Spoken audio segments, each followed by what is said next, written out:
자, 이제 우리가 통상적으로 이제 교재로 보면 4편이고요. 재산보험에 대한 내용이 되겠습니다. 우리가 재산보험 같은 경우도 한 17문제가 출제되고 있고요. 범위는 그렇게 넓지 않은데 말씀드린 것처럼 작년 7월부터 시행했던 제4세대 실손보험에 관한 그런 개정된 내용들이 조금 계속해서 출제가 되고 있으니까 여러분들이 교재를 보시면서 그런 내용들 보시면 되겠고요. 기본적으로 재산보험 같은 경우는 뭐 우리가 상해보험, 질병보험, 간병보험인데 그 원칙들 같은 게 많이 나옵니다. 뭐 이게 정액보상만 가능한 게 아니라 실손보상도 가능하다. 우리가 이제 재산보험 같은 경우는 일반적으로 생명보험의 특성과 손해보험의 특성을 가지고 있는데 손해보험 같은 경우는 우리가 정액보상하지 않습니까? 그죠? 아니 실손보상하지 않습니까? 우리가 통상적으로 어떤 그 자동차 보험도 사고 난 만큼에 대해서 우리가 실손하잖아요. 근데 생명보험 같은 경우는 사망보험금이나 입원보험금 같은 경우를 우리가 이제 정해놓고 주잖아요. 그죠? 그래서 우리가 정액보상을 합니다. 근데 이제 재산보험 같은 경우는 정액과 실손을 같이 겸비하고 있다. 이런 정도 기억하시면 되겠고 재산보험 같은 경우는 상법에 없어요. 상법에 규정이 없고 보험업법에만 규정이 되어 있습니다. 당연히 재산보험 같은 경우는 뭐 당연히 생명보험이나 손해보험에서 겸업이 가능하고요. 그래서 여러분들도 시험 보시는 거겠죠. 그 다음에 생명보험에서도 시험 봅니다. 그 다음에 우리가 일반적으로 재산보험 같은 경우에는 뭐가 있습니까? 종류가 상해보험이 있고 질병보험이 있고 간병보험이 있습니다. 여러분들 그냥 상질간으로 외우시면 좋겠습니다. 상해, 질병, 간병이 있다. 그 다음에 이제 재산보험에는 당연히 화재보험이나 생명보험의 상품만을 얘기하면 틀린 내용이 되겠죠. 그래서 그렇게 같이 기억하시면 되겠습니다. 자, 재산보험 중 보험 종목에 해당하는, 재산보험에 해당하는 게 뭐라고요? 상해, 질병, 간병이다. 그러니까 질병으로 인한 입원 치료비 보상이 3보험이죠. 그 다음에 1번, 2번, 3번 같은 경우는 뭐 우리가 배상 책임이나 화재 사고나 해외여행 전부 다 어디에 해당합니까? 네, 손해보험에 해당합니다. 그래서 틀린 답이 되겠고요.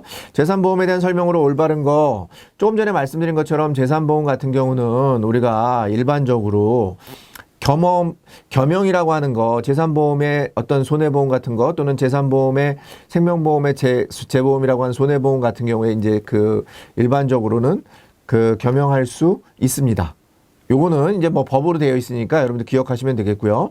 자, 재산보험은 생명보험에서만 영위하는 게 아니라 만자 들어가는 거 틀렸다고 했으니까 생명보험, 손해보험 다 가능하고요. 손해보험에서는 질병 사망을 특이하게 형식으로만 여기는 만인데 자, 여기서 우리가 재산보험에서 꼭 기억하는 거 하나만 기억하시죠.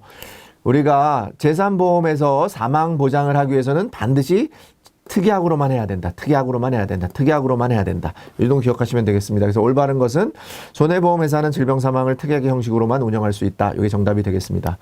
자, 36번입니다. 우리 재산보험의 보상 방법에 대한 설명. 앞서서 말씀드린 것처럼 우리가 그 재산보험 같은 경우는 어떻게 한다 그랬습니까?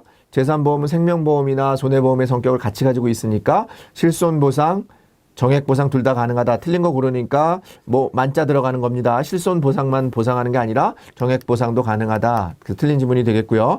자, 우리가 상법상 이렇게 나왔어요. 무효 요건이니까 우리가 그 여기 나와 있는 것처럼 기본적으로 사망을 보험사고로 하는 보험계약의 무효 어떤 상법상의 무효 요건이 있다는 거예요. 그러니까 보험업법에서 규정한 게 아니라 상법에 규정되어 있다. 틀린 부분이 되겠습니다. 이건 약간 함정인데 말장난 같은 거죠. 그래서 상법상의 무효 요건이 들어있다. 어디라고요? 보험업법에 규정되어 있는 게 아니라 무효 요건에 대해서는 보험업법에 규정되어 있고요. 무효 요건에 대해서는 15세 미만의 사망을 담보로 하는 계약이나 심신상실자를 사망보험을 한 보험계약이나 또는 의사 능력이 없는 신신박약자의 계약에 대해서는 무효 처리한다. 그러면 우리가 의사 능력이 있는 단체보험 같은 경우에는 가능합니다. 심신박약자도 의사 능력이 있다면 단체보험 같은 경우에는 가입이 가능하다. 같이 기억하시면 되겠습니다. 손해보험회사의 재산보험 상품 설계 기준에 대해서 틀린 거 고르는 문제입니다. 틀린 거 고르는 문제요. 그래서 우리가 조금 전에 말씀드린 것처럼 우리가 실제 발생하는 손해를 보상하는 실손형으로만 개발할 수 있다. 자, 비슷한 문제가 또 나왔었죠. 아까 말씀드린 것처럼 정액보상, 실손보상 이게 다. 그래서 우리가 실제 발생하는 손해를 발생하는 실손형으로만 개발할 수 있는 게 아니라 실손형, 정액형 다 가능하다. 이렇게 말씀드렸습니다. 중복되는 문제 계속 나오니까 여러분들 이런 지문들은 반드시 맞추실 수 있도록 여러분들 노력해 주시기 바랍니다. 자, 상해보험에 대한 설명으로 틀린 거, 상해보험 같은 경우에 우리가 틀린 거 어떻게 할 수 있습니까?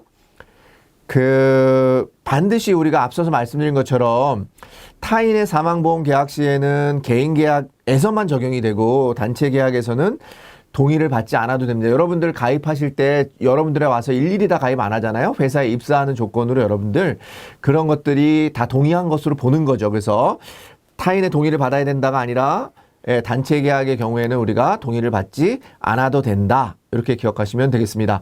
단체 보험에 대해서는 피보험자의 타인, 사망 계약을 하더라도 타인의 동의를 피보험자의 동의를 받지 않아도 된다. 같이 기억하시면 좋겠고요.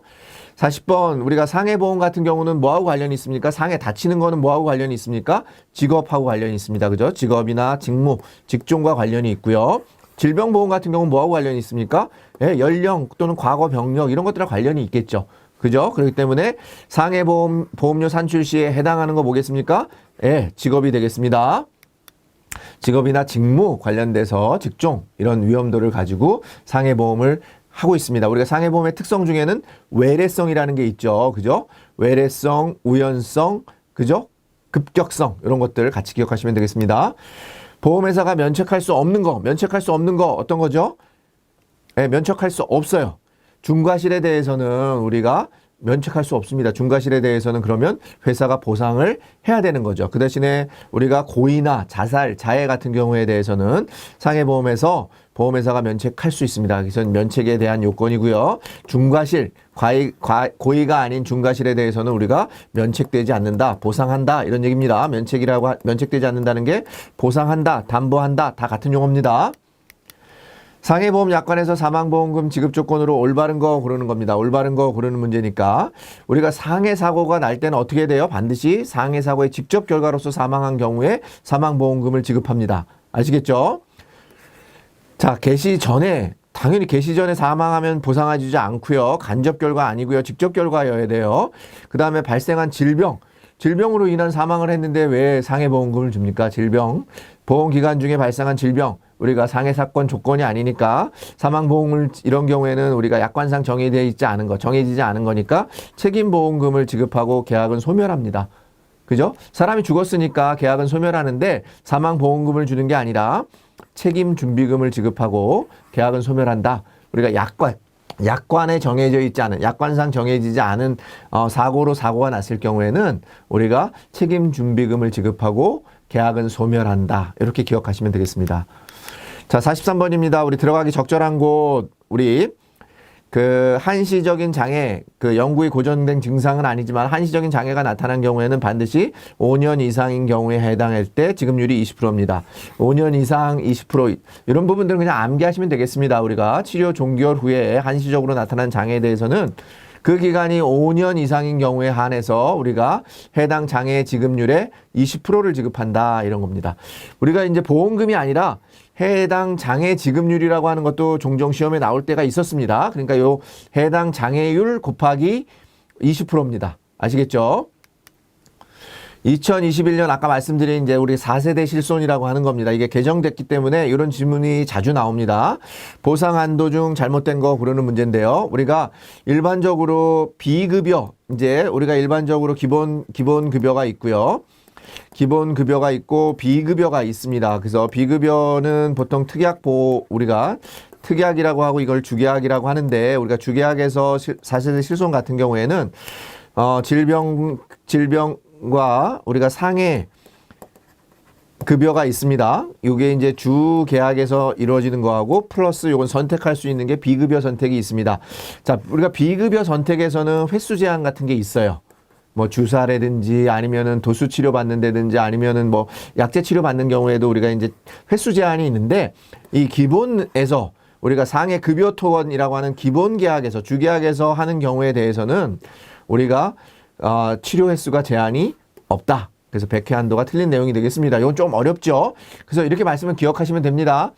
급여 치료 횟수 제한 없음. 비급여 치료 횟수 제한이 있음. 뭐 주사 치료는 50회, 뭐 연간 50회 한도, 100회 한도 뭐 이렇게 있으니까 여러분들이 그런 부분들 같이 기억하시면 되겠습니다. 자, 45번입니다. 우리 상해보험에서 지급 기일 내에 보험회사가 잘못해서 보험금 주지 않는 경우, 보험금을 늦게 주는 경우, 항상 이럴 때는 보험 회사가 잘못한 경우는 우리가 보험계약 대출 이율입니다. 이게 더 큽니다. 나머지는 좀 작아요. 그렇기 때문에 여러분들이 잘못한 경우는 우리가 평균 공시율이나 아니면 정기예금률이나 이런 것들을 가산해서 이자를 여러분들이 더해서 지급하게 돼 있고요. 보험료는. 보험회사는 반드시 보험회사의 책임이 있는 거, 귀책사유가 있는 경우에는 보험계약 대출 이율을 가산한 것을 지급하게 되어 있습니다. 자, 46번 대중교통 이용 중 우리가 설명으로 틀린 거. 대중교통 이용이니까 당연히 이용을 위해서 승강장 대기 중에 발생한 사고를 당연히 보상해야죠. 그래서 우리가 대중교통 이용 보험, 교통상해보험에 가입하는 거 아닙니까? 그죠? 그러니까 보상하지 않는다가 아니라 승강장 내에서 우리가 대기 중에 발생한 사고에 대해서 직접적인 사고에 영향을 주기 때문에 우리가 당연히 보상을 한다. 이렇게 기억하시면 되겠습니다.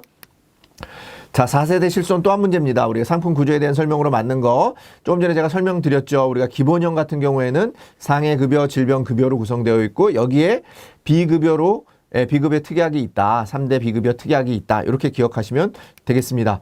당연히 우리가 보험은요. 특약으로만 가입할 수는 없어요. 아시겠죠? 특약으로만 가입할 수는 없고요. 우리가 의료 이용량에 따라 비급여 보험료가 급여 이용량하고 관계없죠. 비급여 의료 이용량에 따라서 비급여 보험료가 할인 또는 가산되는 거고요. 기본형 실손 의료보험은 상해 비급여와 3대 비급여로 구성되는 게 아니라 조금 전에 말씀드린 것처럼 상해 급여, 질병 급여로 구성되어 있다. 기본형은. 거기에 특약으로 비급여가 우리가 선택적으로 가입할 수 있다. 이렇게 기억하시면 되겠습니다. 자, 48번 문제입니다. 4세대 실손입니다. 그래서 우리가 통원 치료에 대해서는 계속 중인 경우에 대해서는 180일 이내 90회 한도 내에서 보상을 하고 있습니다. 여러분들 이거는 그냥 암기하시면 되겠습니다. 180일 이내 90일 한도 내에서 계속적으로 보상을 해주고 있다. 자, 49번 문제입니다. 어린이 보험은 질병보험에 해당하는 겁니다. 재산보험 중에 질병보험에 해당하는 거고 어린이 보험은 우리가 보장성 보험이고요. 우리가 옛날에 여러분들 많이 들었던 어린이들 위해서 들었던 게 뭡니까? 교육보험은 저축보험입니다. 그 정도 상식적으로 기억하시고요. 어린이 보험이 이제 우리가 보장성 보험이니까 여기 나와 있는 것처럼 틀린 거 고르는 문제인데요. 어린이 보험은 지금은 실은 우리가 가입 연령이 어린이 보험 같은 경우에 어른이 보험이라 그래가지고 30세 이후에도 가입이 가능합니다. 30세까지도 가입이 가능한데 실제 어린이 보험의 통상적인 가입 연령은 0에서 15세입니다. 자, 나머지 부분은 맞는 지문이니까 여러분들 0에서 15세 이렇게 기억하시면 되겠습니다. 자, 이제 마지막 문제인데요. 우리 이제 간병보험이죠. 상해보험, 질병보험, 간병보험. 재산보험은 상질간 이렇게 기억하시라고 했는데요. 장기 간병보험에 대해서 맞는 거 중에 우리가 이제 면책하는 거, 면책하지 않은 거, 장기 간병보험에서 보상해 주는 거, 보상해 주지 않는 거 이런 문제들이 시험 문제에 자주 나오거든요. 그리고 당연히 간병 비용이라고 하는 것은 연금의 형태뿐만 아니라 우리가 일시금으로도 지급합니다. 연금만이 아니라 일시금으로도 지급하고요. 우리가 알코올 중독, 습관성 질환 이런 거는 포함 면제해 주는 겁니다. 알코올 중독까지 우리가 간병보험을 보상해 주면은요, 보험회사가 망합니다. 자, 간병자금은 중증 치매 상태로 진단이 확정되고 그날을 포함해서 일정 기간 이상 지속되었을 경우에 우리가 확정되고 일정한 기간 지속이 됐을 때 우리가 그 간병보험에 대해서 우리가 요양보험금 같은 것들을 우리가 지급하고 있습니다. 뇌 속에 선천적으로 생긴 기질적인 병으로 인한 병은 인지기능장애에 해당하는 게 아니다. 선천적인 거는 우리가 기형이잖아요. 그래서 그런 부분들을 우리가 간병에서 보장해 주지 않죠. 만약에 선천적으로 그런 게 있으면 아마 간병보험 가입이 안 됐을 겁니다. 그렇기 때문에 선천적인 게 아니라 후천적인 그런 장애로 발생하는 거, 후천적으로 생긴 거에 대해서 우리가 인지기능 장애에 해당해서 우리가 보상을 해주고 있다. 자, 여러분들 어떻습니까? 3편 같은 경우는 오히려 저는 조금 쉽다고 생각하고 범위가 작아서 문제가 좀 많잖아요. 그래서 여러분들이 시험 문제를 푸실 때 이제 우리가 재산보험하고 산보험하고 이제 우리가 앞에 손해보험하고 구분을 해서 33번까지는 손해보험, 그 다음에 보험 이론 윤리인데요. 이 부분하고 이제 재산보험 같이 이제 분리해가지고 점수를 계산합니다. 그러니까, 여러분들 전체적인 점수 60점 이상을 막기 위해서는 앞서서 말씀드린 것처럼 좀 전략적으로 문제를 풀어보실 필요가 좀 있고요.